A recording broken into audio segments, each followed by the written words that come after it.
Hi! Hello! Welcome to 'Zakir talkies'. ఇవాళ చంద్రబాబు నాయుడు గురించి మాట్లాడాలి. చంద్రబాబు నాయుడు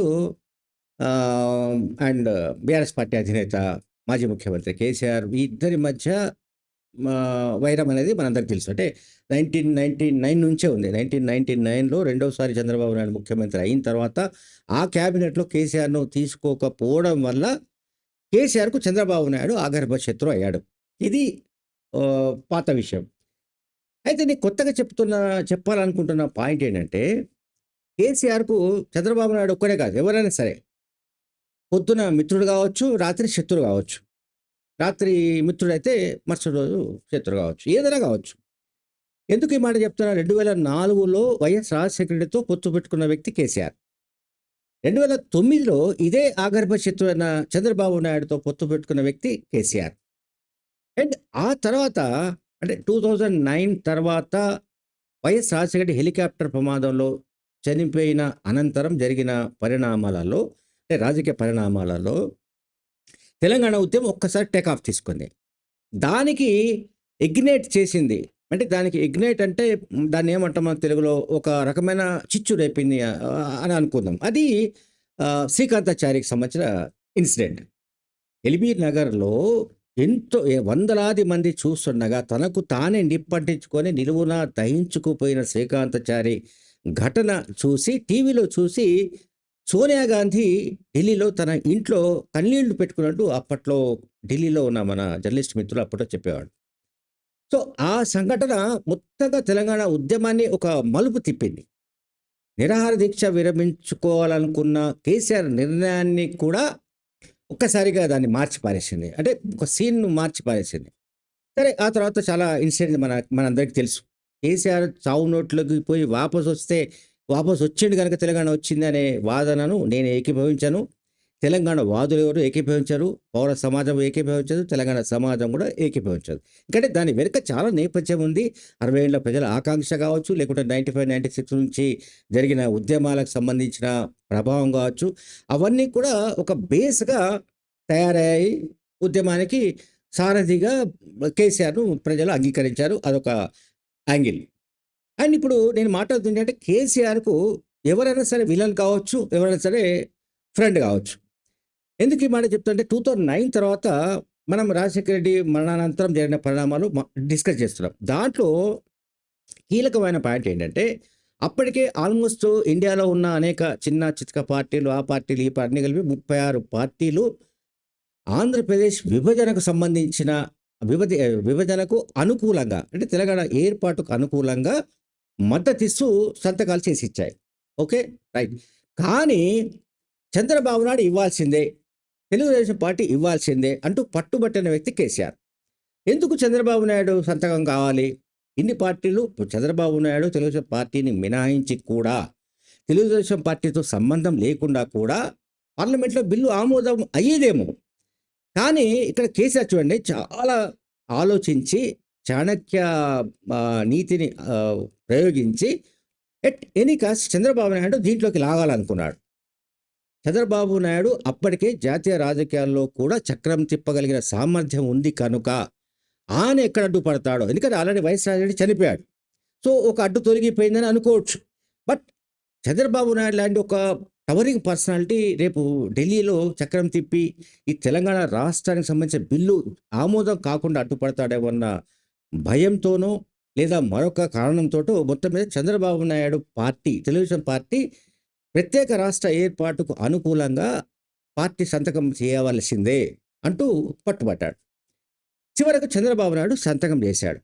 మరి చంద్రబాబు నాయుడు సంతకం చేసిన తరువాత ఇది ఫైనల్ కంక్లూజన్‌కి వచ్చింది. అంటే అక్కడ ఢిల్లీలో ఉన్న బీజేపీ, కాంగ్రెస్ ఈ 2 జాతీయ పార్టీలు కూడా ఇక ఆంధ్రప్రదేశ్ విభజనకు సంబంధించిన వ్యవహారంలో ఇక ఏ రాజకీయ పార్టీ కూడా వ్యతిరేకంగా లేదనో, లేకపోతే తెలంగాణ రాష్ట్రం ఏర్పాటు చేసినా ఇక రాజకీయంగా ఇబ్బందులు రావనో మొత్తం మీద బిల్లు ఆమోదం దాకా సన్నివేశం వెళ్ళిపోయింది. ఇప్పుడు మాట్లాడితే చంద్రబాబు నాయుడు తిట్టడం అనేది ఇప్పుడు బీఆర్ఎస్ పార్టీ ఒక కార్యక్రమంగా తీసుకుంది. మనం గడిచిన వారం 10 రోజుల్లో చూడండి. అది బనకచర్ల వివాదం అనండి, పోలవరం ఇష్యూ కావచ్చు, ఇంకోటి కావచ్చు, ఇంకోటి కావచ్చు. చంద్రబాబు నాయుడు తిట్టకపోతే బీఆర్ఎస్ పార్టీ నాయకులకు నిద్ర పట్టడం లేదని కూడా మనం అర్థం చేసుకోవాలి. ఎందుకు చంద్రబాబు నాయుడు తిట్టాలి అంటే చంద్రబాబు నాయుడు తెలంగాణ ద్రోహి. చంద్రబాబు నాయుడు తెలంగాణకు ఏం ద్రోహం చేశాడో మనకెవరికీ తెలియదు. ఉమ్మడి ఆంధ్రప్రదేశ్ ఉన్నప్పుడు కరెంటు ఛార్జీలు పెంచడం కానీ మరొకటి కానీ ప్రజా వ్యతిరేక చర్యలకు చంద్రబాబు నాయుడు పాల్పడ్డ విషయం మనకు తెలుసు. దాని ఫలితాలు ఆయన అనుభవించిన సంగతి తెలుసు. 2004లో ఆయన ఓటమికి నేను చెప్పిన ఈ కారణాలన్నీ కూడా ఉండొచ్చు. అంటే ప్రజా వ్యతిరేక చర్యలకు ఎవరు పాల్పడినా ప్రజలు తిరస్కరించి పారేస్తారు. ఎంత పెద్ద తోపైనా సరే, చంద్రబాబు నాయుడు, రాజశేఖర రెడ్డి, కేసీఆర్ మరొకరు కాదు. ప్రజలకు ఆ పర్టికులర్ ముఖ్యమంత్రి పట్ల, అధికార పార్టీ పట్ల విరక్తి చెందితే, వాళ్ళ పట్ల అసహ్యం వేస్తే వాళ్ళను అధికారంలో ఒక్క క్షణం కూడా వాళ్ళు ఉంచరు. సరే, 5 ఏళ్ల పాటు వాళ్ళు ఓపికతో ఉండొచ్చు. మధ్యలో ఎంత కోపం వచ్చినా మనం దించడానికి సాధ్యం కాదు. ఆ రకమైన మనకు అరేంజ్మెంట్స్ లేవు కనుక 5 ఏళ్ల పాటు భరించక తప్పదు. సో నేను చెప్పేది చంద్రబాబు నాయుడు ఒకప్పుడు మిత్రుడు. నేను అందుకే చెప్పాను 2009లో ఇది తెలంగాణ ద్రోహి అయిన, తెలంగాణ ద్రోహిగా ముద్రపడ్డ చంద్రబాబు నాయుడుతో 2009లో తన రాజకీయ స్వార్థం కోసం పొత్తు పెట్టుకున్న వ్యక్తి కేసీఆర్. ఆ తర్వాత ఇప్పుడు ఇది మళ్ళీ చెప్పాను కదా, ఈ సంతకాలకు సంబంధించిన వ్యవహారంలో కూడా చంద్రబాబు నాయుడు పైన ప్రెషర్ చేసి, ఒత్తిడి చేసి మొత్తం మీదైతే సంతకం పెట్టించాడు. చంద్రబాబు నాయుడు సంతకం పెట్టిన తర్వాత తెలంగాణ రాష్ట్రం ఏర్పాటుకు మార్గం సుగమమైందని ఢిల్లీలో అందరూ చెప్పుకున్న మాట ఆ రోజు. ఇది అరౌండ్ 2013 ఆ ప్రాంతాల్లో, అంటే బిల్లు ఆమోదానికి ముందు.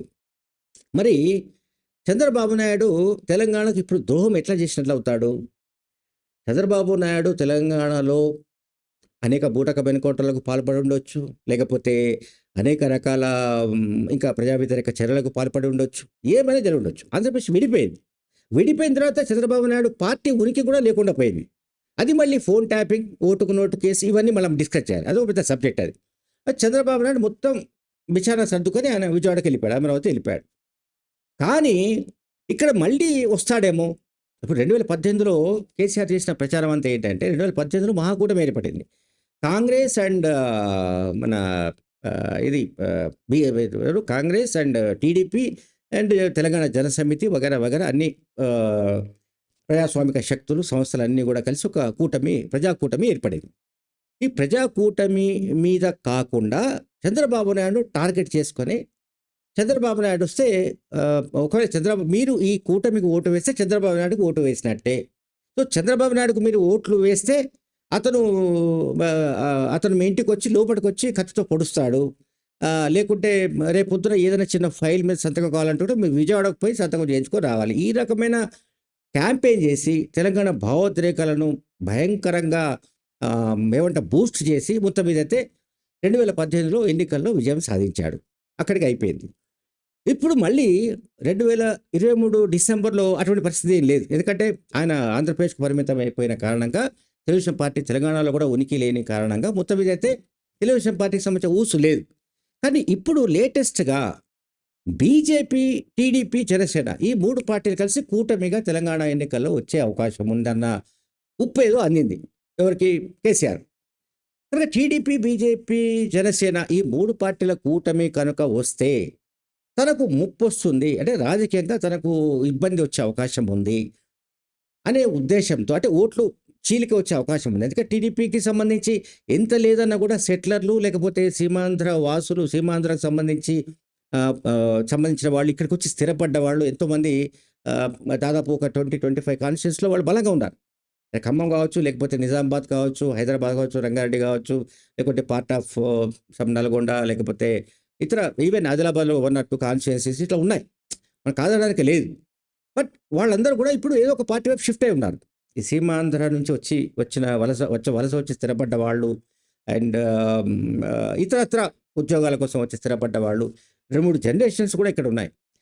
ఆ జనరేషన్ సంబంధించిన వ్యక్తులందరూ కూడా స్టిల్ వాళ్ళకి ఏంటంటే చంద్రబాబు నాయుడు పట్ల ఒక సానుకూల దృక్పథం ఉంది, సానుకూల వైఖరి ఉంది. ఎందుకంటే చంద్రబాబు నాయుడు వల్ల హైటెక్ సిటీ డెవలప్ అయిందనో, లేకపోతే ఇక్కడ ఐటీ రంగం అభివృద్ధి చెందిందనో, రకరకాల కారణాలు హైదరాబాద్ నగరం అభివృద్ధి కావడానికి చంద్రబాబు ఒక ఇన్స్ట్రుమెంట్గా పనిచేశాడనో వాళ్ళలో ఒక బలమైన అభిప్రాయం ఉంది కనుక చంద్రబాబు నాయుడు పట్ల వాళ్ళకు సానుకూలత ఉంది. బట్ ఆ పార్టీ ఇక్కడ లేదు కనుక వాళ్ళు ఆహ్, అయితే కాంగ్రెస్ లేకపోతే బీఆర్ఎస్ అటువైపు ఏదో పార్టీ వైపు వాళ్ళు షిఫ్ట్ అయి ఉన్నారు.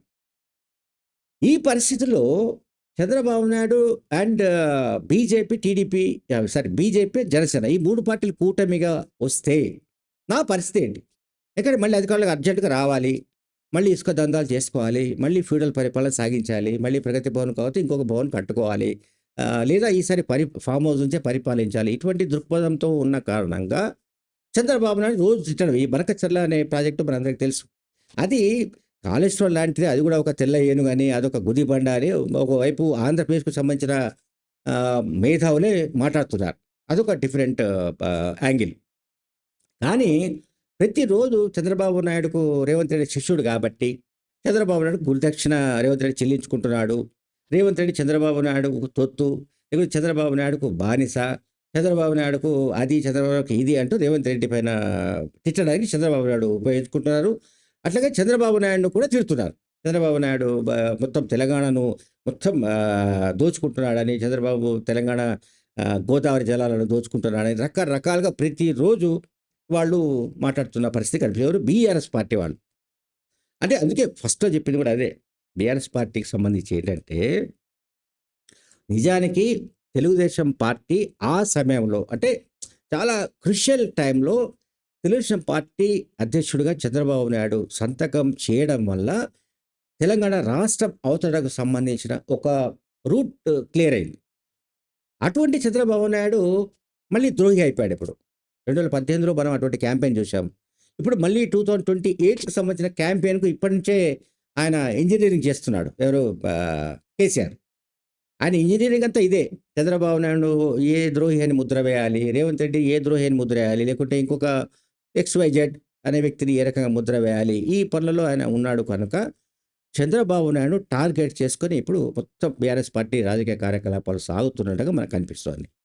Thank you very much.